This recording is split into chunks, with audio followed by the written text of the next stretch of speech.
Laughter floated through the night air as gold spotlights painted soft circles across the rooftop. The Miami skyline flickered in the distance like diamonds on black velvet. Waiters in white jackets wove through the crowd, refilling champagne, flutes and passing hors d'oeuvres.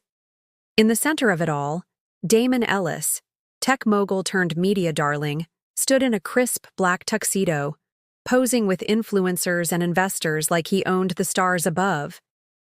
At his side, Elena appeared, her long, satin dress hugging her swollen belly. She rested one hand gently on it as she walked, her smile careful but genuine. Her other hand held onto Damon's arm. He didn't look at her, didn't even slow his pace. Then, without turning his head, he leaned toward her ear and hissed, "Smile. This is your last night as my wife." Elena blinked, stunned, her breath catching in her throat. But before she could react, he raised their hands and announced, "Let's toast to the future." Guests clapped. Music dipped slightly. A waiter approached with a silver tray carrying tiny glass vials filled with a neon orange liquid. Damon grabbed two. "A health shot, my new product launch.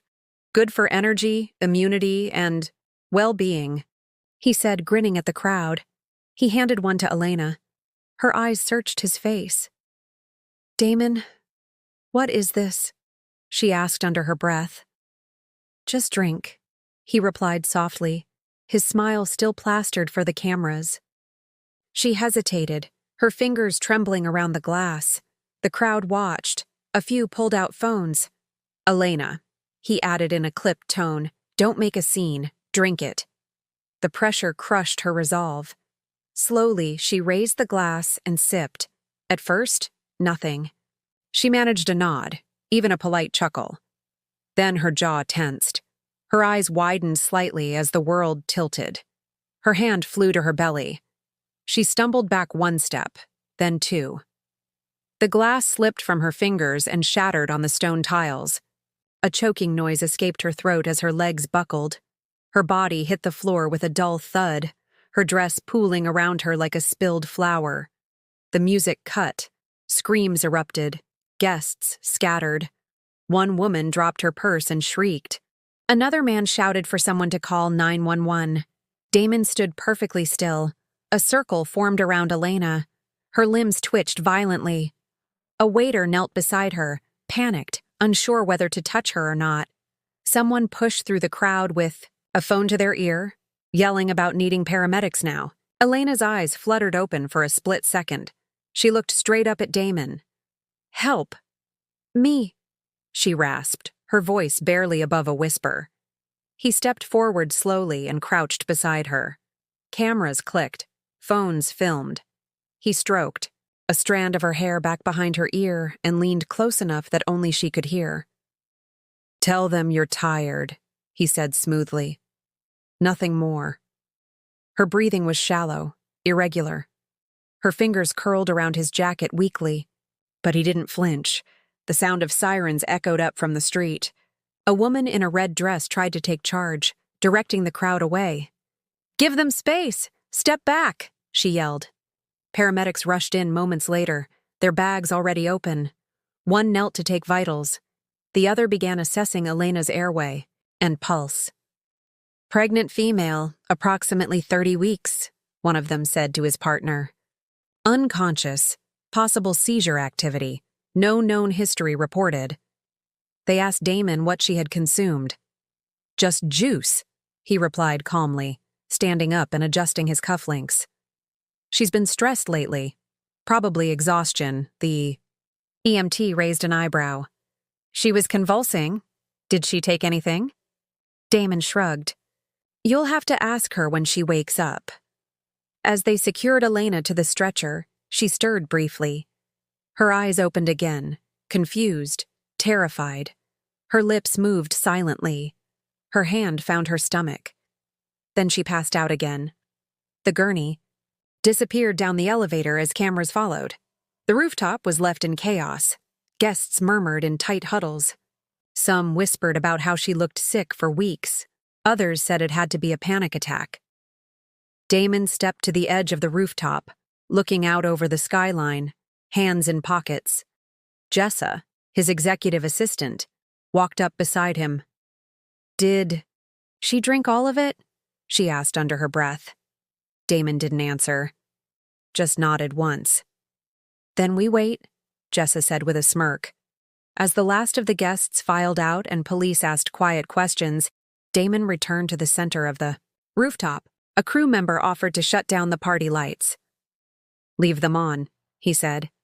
"People should remember this night." Bright lights buzzed softly above as the heart monitor beside Elena beeped in slow, steady rhythm. Her body lay motionless on the hospital bed, lips pale, a nasal cannula delivering oxygen. Monitors traced her vitals, and a nurse quietly adjusted the IV line feeding into her arm.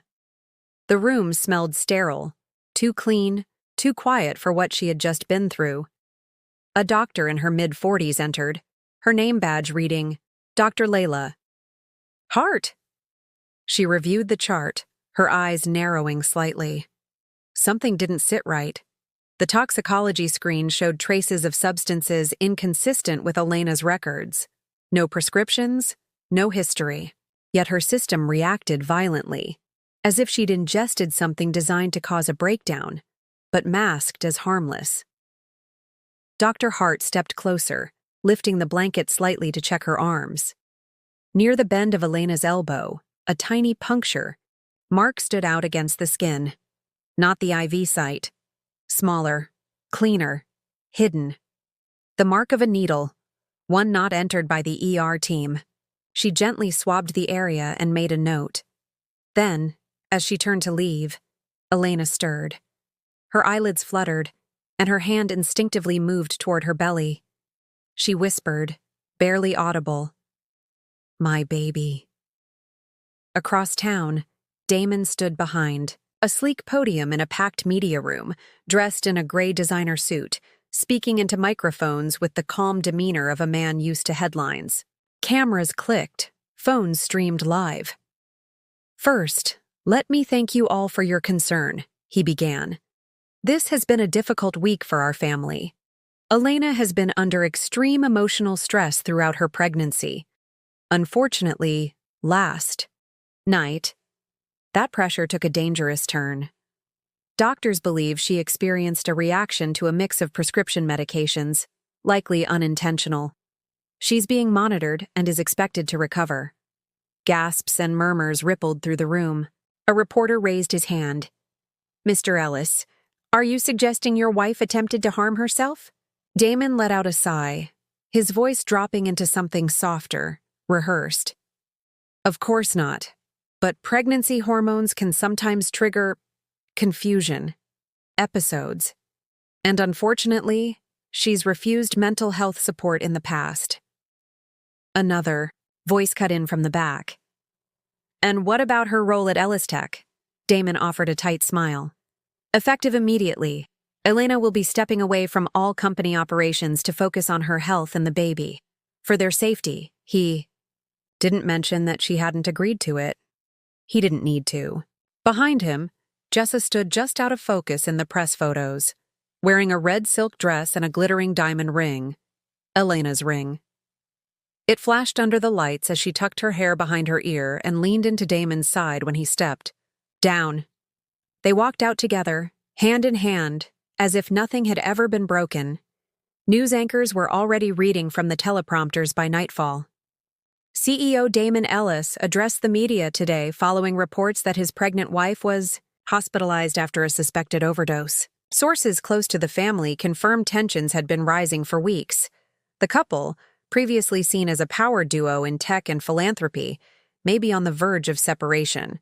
Another channel showed paparazzi footage of Damon and Jessa laughing outside a hotel lobby, the headlines flashing beneath. "Pregnant wife hospitalized for mental breakdown, while CEO moves forward with new partner." At the hospital, Elena's eyelids slowly lifted again, her body sluggish from the sedatives. She scanned the room weakly. Dr. Hart returned with a tablet and sat beside her. "Mrs. Ellis," she said gently, "you're in recovery. You were brought in last night from a party. Do you remember anything?" Elena blinked, then nodded slowly. Her voice was hoarse. He gave me something. A drink. It tasted off.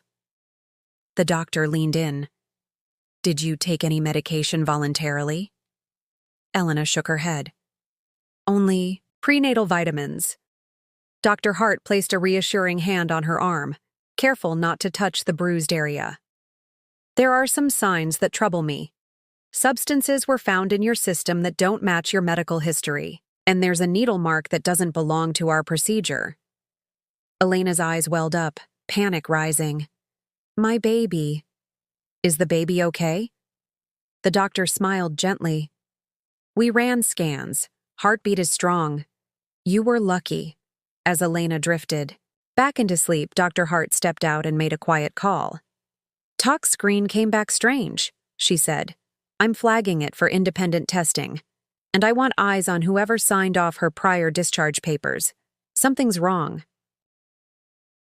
Meanwhile, back at Damon's penthouse, he raised a glass with investors on the balcony, praising the new chapter of the company and promising a more stable leadership model. Jessa sat close by, sliding her hand across the back of his neck and whispering, She's out of the picture. Just like you said. Damon clinked glasses with her, his grin cool and unbothered. The old cabin sat just beyond the edge of the woods, its roof slightly sagging, porch steps creaking under, the weight of wind and time. The lake behind it was still, reflecting only the gray-blue sky. Inside, the silence was broken only by the low hum of a heater and the soft rustle of blankets. Elena lay on a weathered couch, a thick-knit throw draped over her. Her skin was pale, but her eyes were clearer now, watchful, alert, and no longer filled with confusion. Nurse Callum moved through the space with quiet efficiency. He checked the IV line attached to her arm, made notes in a worn leather notebook, then set down a bowl of warm soup beside her. You've stabilized, he said, voice low but firm. But they'll be looking for you. That press conference did damage. People think you overdosed. Elena didn't respond right away. Her hand slid across her belly protectively. I didn't, she finally whispered. I know, Callum replied, pulling up a chair. That's why I pulled you out. It had been 2 days since he had arranged a quiet ambulance transfer under a false name. The official record showed Elena Ellis discharged to a private recovery center. In reality, he'd driven her out himself, late at night, through back roads and side exits. No paparazzi, no press, no Damon. The fireplace crackled faintly as Elena slowly sat up, her back stiff. She reached for her purse, a tan leather bag that had been sealed in a hospital locker. She rifled through it slowly, fingers brushing past lipstick, receipts, and a sealed white envelope she didn't remember packing. Her name was written on it in blocky hospital print. She opened it and pulled out several folded documents, medical reports, test results, and lab slips. Her brow furrowed as she scanned them. Something wasn't right. Her pregnancy hormone levels were recorded, but they jumped erratically from week to week. One test even showed a drop in HCG, impossible for a healthy pregnancy. Another report listed her as non-viable just a week prior to the party. Callum, she called, her voice stronger. He walked over immediately. She held the pages out. These aren't mine. At least, they've been changed. He took them, scanning with clinical precision. These are from your chart, yes, but these hormone numbers don't make biological sense. Either the lab input was corrupted, or someone wanted it to look like you were unstable. Elena's face hardened. Or like I was never pregnant. She looked down at her rounded belly. Except I am. Callum crouched by her, lowering his voice. I believe you. That's why I went back to your home office before leaving the hospital. I found this hidden behind a drawer panel. He pulled a small black flash drive from his coat pocket and handed it to her. I haven't opened it. Thought you should be the first. Elena took the flash drive with both hands, her Fingers hesitated at the edge before she plugged it into the old laptop Callum had brought. The screen flickered to life. The folder was labeled JE Private. Her heart raced. She clicked. Inside were several video files, each labeled with dates from the past 6 months. She opened the first. Jessa's face appeared on screen, grainy and poorly lit. She was seated in a white bathroom, camera angled at her abdomen. Her voice was rushed, breathless. "This is dose 3, she said into the lens. "Protocol still aligned with donor chart under EE. I'll continue hormone injections until positive result can be claimed." The next clip showed Jessa again, this time injecting herself in the thigh. A box labeled IVF HCG sat beside her, along with Elena's medical file, her name visible on the cover. Clip after clip confirmed it. Jessa had been mimicking pregnancy, faking symptoms, recording everything for someone else, someone who planned this. Elena's name was used on every form, every scan, every insurance document. She wasn't just being replaced. Her identity had been stolen to build a lie, one that could cover up a crime. Her breath caught as she watched the final clip. Jessa stood before a mirror in Elena's old walk-in closet, cradling a fake baby bump beneath a silk dress. "Press conference rehearsal," she said smugly into the mirror. "Wife hospitalized, mistress expecting. Company needs stability. Damon says the board will eat this up." She giggled, twirling. "Mrs. Ellis has left the chat." Elena slammed. The laptop shut, her hands shaking. Callum sat quietly beside her, waiting. She stood, pacing the narrow room, her thoughts racing faster than her feet. He knew. He had to know. This wasn't about love, it was calculated. The poisoning, the press conference, the ring on her hand. This was about the company, the legacy, the money. I was just a name on a spreadsheet to them.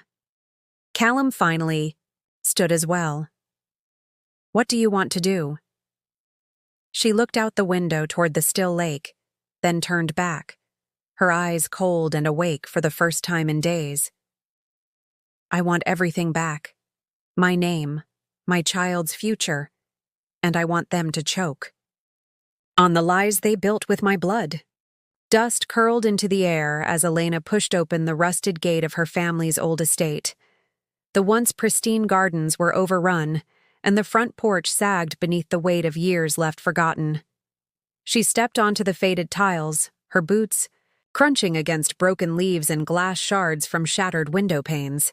Inside, the air smelled of mildew and memory, each creaking floorboard echoing with voices that no longer lived here. She paused at the base of the grand staircase, once the pride of her mother, now lined with spiderwebs. Callum followed behind. Her, a laptop bag slung over his shoulder, already tapping away to uncover the digital ruins Damon had tried to bury. They set up on an old dining table under a broken chandelier. Elena unfolded banking records while Callum decrypted a trail of transfers buried beneath forged invoices and dummy addresses. "He siphoned it slowly," Callum murmured. "Just enough each time to avoid red flags, then rerouted into shell. Accounts, each one tied to someone named JS Holdings or JL Services." Elena leaned in. "Jessa's initials." Callum nodded grimly. "He started months before the gala, before you even knew she worked in the building." Her fingers curled into fists. "He married me just to empty me." The room fell silent except for the soft clicks of Callum's keyboard. Elena's eyes scanned the estate walls. Photographs of her childhood still hung tilted and dust-covered. Her brother's high school football photo. Her mother in her favorite lavender dress. Her father holding her in front of this very house when she was no older than 6. A chill crept over her. "He knew I wouldn't question the accounts. It was all under my family trust. I thought it was safe." Callum pulled up a document and turned the screen toward her. "Found something else. Jessa. She filed a name change after college. But before that, her last name was Warner." Elena's head jerked up. "Warner?" Her voice cracked. As in, Daniel Warner, your brother's ex-fiancé. Callum confirmed it with a nod. She was engaged to him. Then he died in that cliffside accident 6 years ago. Months later, she vanished. Elena backed away from the table, her face draining of color. I remember her. We weren't close. My brother said she had a temper. Said she'd gotten violent once when he tried to leave. She collapsed into one of the dusty chairs, burying her face in her hands. This whole thing, my marriage, the company, the poisoning, it's not random. It's revenge. The memories came flooding back. Daniel had warned her once about a girl who kept showing up at his classes, who carved their initials into his car door when he didn't return a call. The same girl who had attended one awkward family dinner before disappearing completely. And now that girl wore Elena's wedding ring. Callum stood quietly, giving her space, but time was collapsing inward. Elena stood suddenly. I need to see Gina. He grabbed the laptop and followed her out the door. They met in a quiet cafe, just off a busy downtown street. Gina was waiting, already seated in a corner booth, perfectly groomed in a navy blazer and gold earrings. She stood to hug Elena, her smile warm but cautious. I was so worried, Gina said. When I heard about the hospital, Elena cut her off. I need your help, legal help. Damon moved my inheritance. He stole it and used it to fund shell companies under Jessa's name.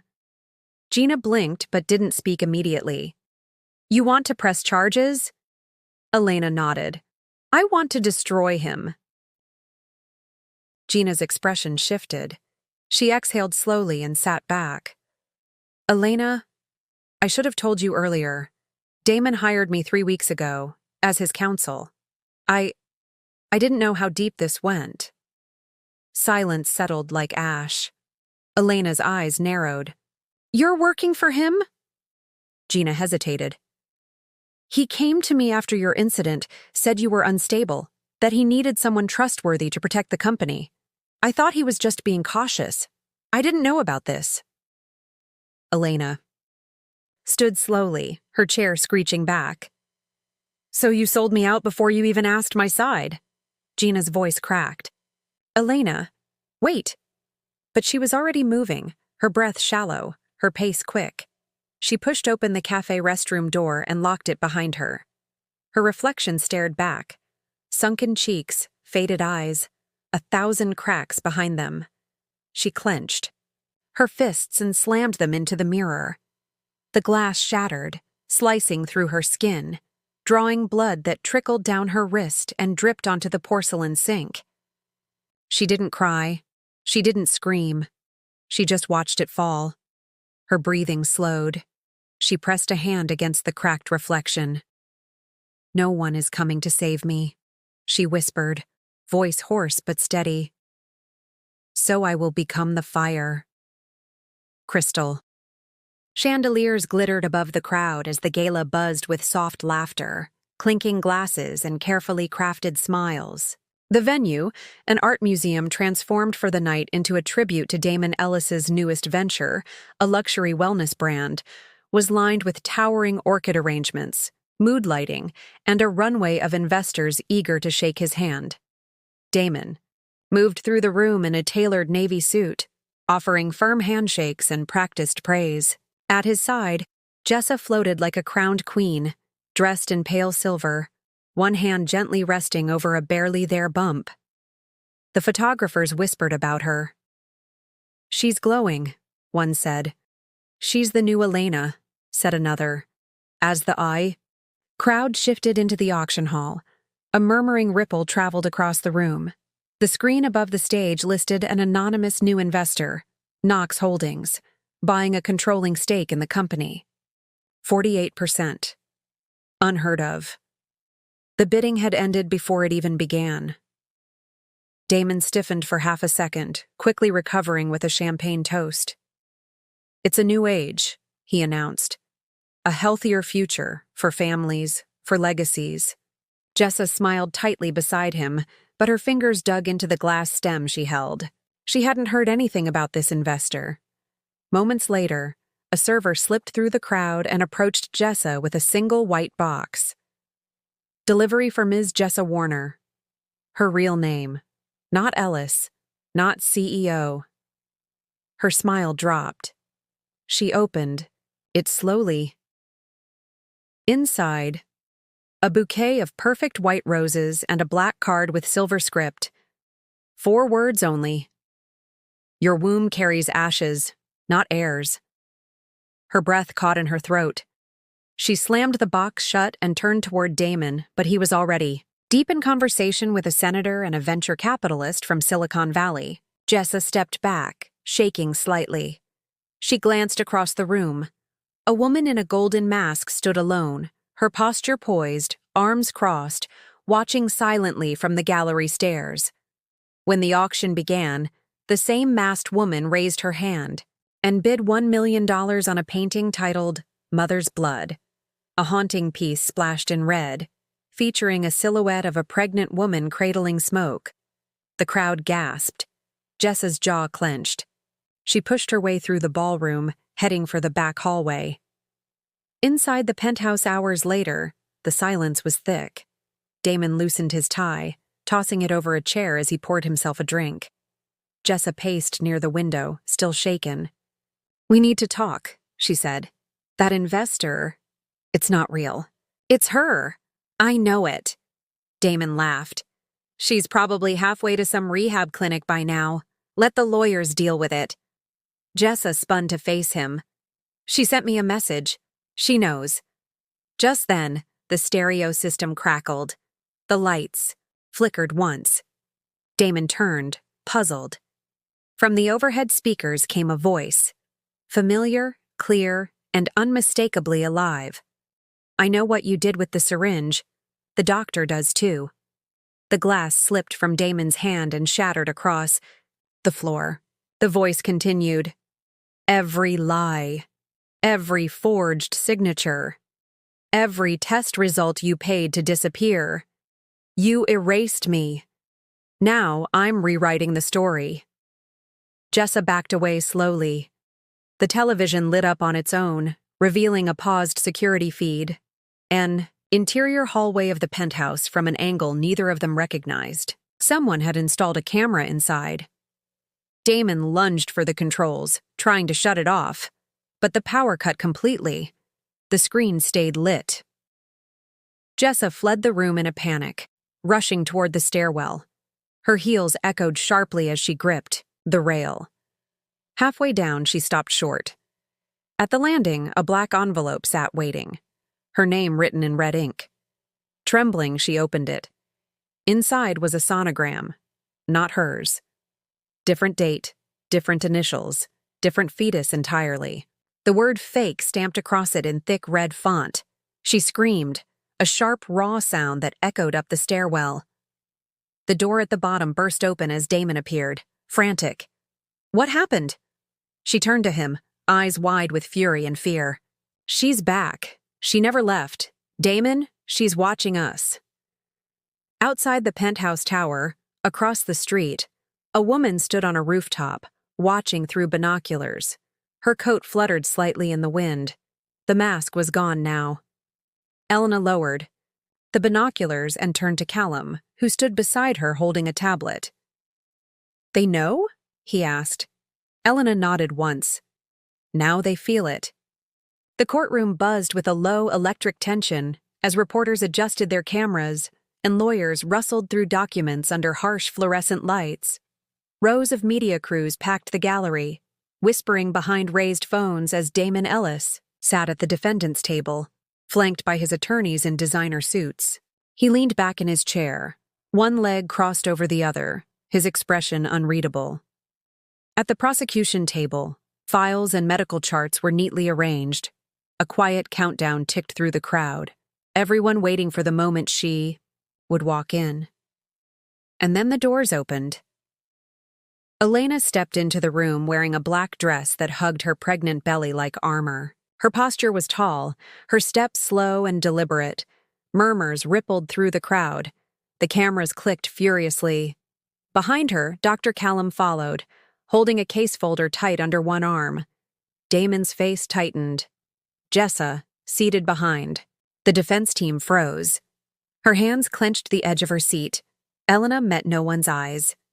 She walked straight to the witness table, placed a small binder on it, and waited. The judge gave a nod, and the proceedings began. The prosecution called its first key witness, Dr. Callum. He stepped into the stand, took his oath, and began to speak clearly, professionally, but with firm conviction. I treated Mrs. Ellis following her collapse at a rooftop event. Initial vitals indicated poisoning, not overdose. Blood work revealed traces of mivaprine, a restricted compound not found in any prescribed medication she had access to. Furthermore, during her recovery, I discovered puncture wounds inconsistent with hospital entry points. I reported this. No internal investigation was pursued by her husband's private medical consultant. He gestured to the folder. We have video, photos, and lab logs confirming substance irregularities, all tested and certified. Gasps echoed from the gallery. Damon leaned over to whisper something to his lawyer. The prosecution pressed forward. A lab technician took the stand next. She spoke with shaking hands, clutching her ID badge like a lifeline. I was paid anonymously through a crypto wallet to adjust hormone levels in the reports under Elena Ellis's medical profile. I didn't know the full picture until I saw her walk into the hospital, barely breathing. She looked toward Elena, tears forming. I thought I was just cleaning up data. I didn't know they were trying to erase a child. The courtroom erupted into murmurs. The judge slammed the gavel once for silence. Elena sat calmly, her hands folded. The prosecution called her forward. She stood, walked to the stand, and turned to face the room. She spoke only once before presenting the final piece of evidence. He didn't just poison my body. He poisoned my identity. She pulled a sealed envelope from her folder and handed it to the court clerk. Inside was a copy of Damon's signed will, dated 3 weeks before the poisoning. She pointed to the toxicology summary paperclipped to the back. This signature was obtained while he was under the influence of a prescription cocktail administered by his own assistant, without legal consent. Dr. Callum can confirm the medication compromise judgment. The estate transfer, the company shares, the medical directives, none of them are valid. The judge reviewed the documents. Damon's lawyers objected, citing forgery and manipulation. But Callum took the stand again, this time with video proof, footage, from Damon's own penthouse security system. It showed Jessa administering a dose to Damon late at night, his speech slurred, his hand trembling as he scribbled on paperwork. The signature matched the will. Suddenly, Jessa shot to her feet in the gallery. Her voice broke into a high, shrill scream. He told me she'd never wake up. He said it was just a sleeping dose. He promised she'd be gone by morning. Court officers rushed toward her as she clawed at Damon. You said I'd be safe, that we'd take the company together. Damon jerked away, shouting, "Shut up! Sit down!" But the damage was done. Reporters surged forward. Cameras rolled. The judge ordered the courtroom into silence, but it was too late. The public unraveling had begun. A man in the back row, an Ellis Tech shareholder, stood and demanded answers. What about the money? The shares you sold under her name? The fake pregnancy announcement? More voices joined in. You promised stability. You lied to the board. Where's our money, Damon? Security flooded the aisle. Police entered through the side doors, and one officer moved directly toward the defense table. Damon stood, trying to maintain control. This is a setup. She's faking all of this. But the officer didn't pause.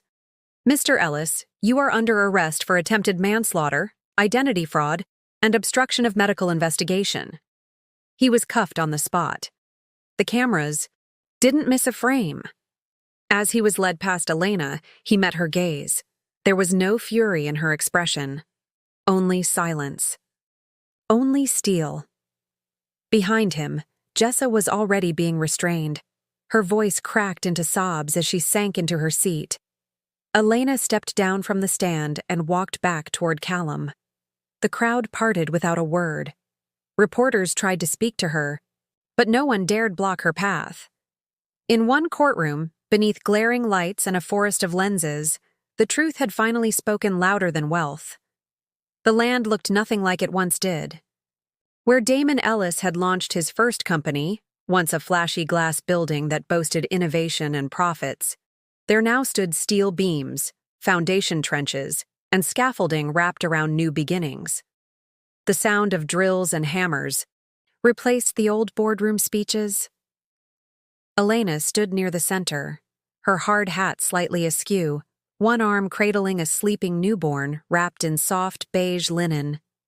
Her other hand gestured as she spoke to a foreman, pointing toward a set of double doors being installed.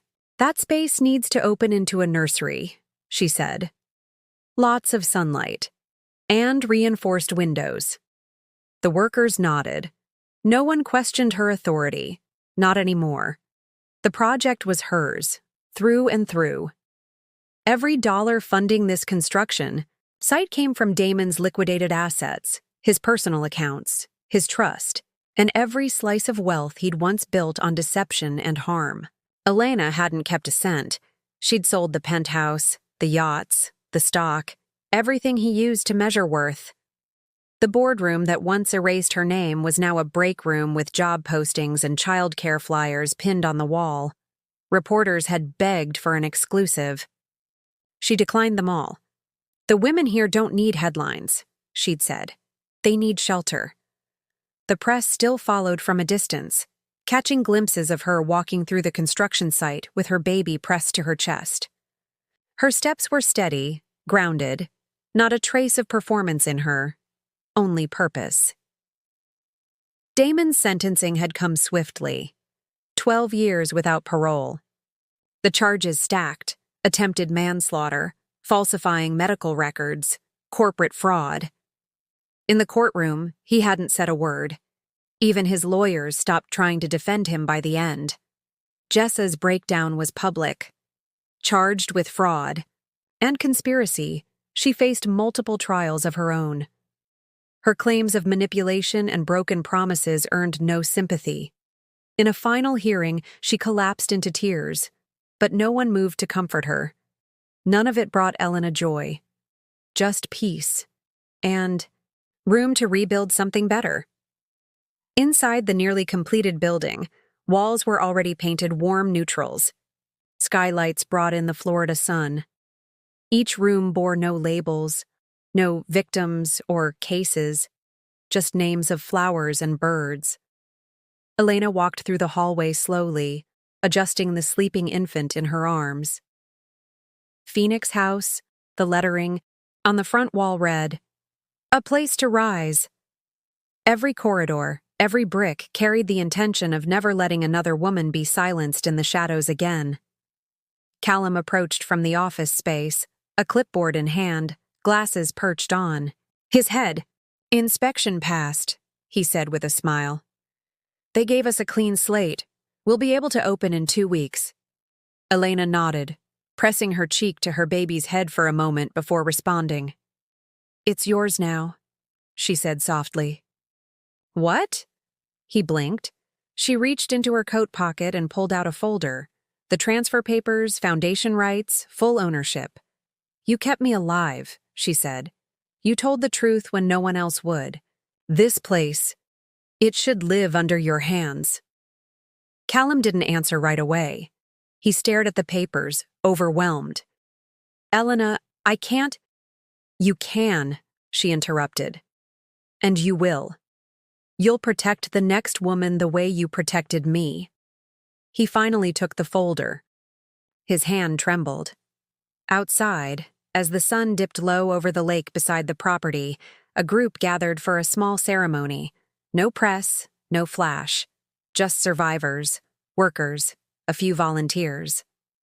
Elena stood at the front holding her child as a tarp was pulled down from a brass plaque on the wall. For the women they tried to erase, and the children they'll never silence. A hush settled over the group. Some eyes glistened. Others nodded slowly. No speeches were made. Elena kissed her baby's forehead and whispered something only the infant could hear. As the wind stirred the edges of the banner, the building stood tall, stronger than any empire Damon had ever built. And in the quiet echo of justice, finally, served, a single voice rang out, steady and true. They set her room on fire, but she rose from the ashes with a truth they could never burn. If this story moved you, hit subscribe and stay with us for more.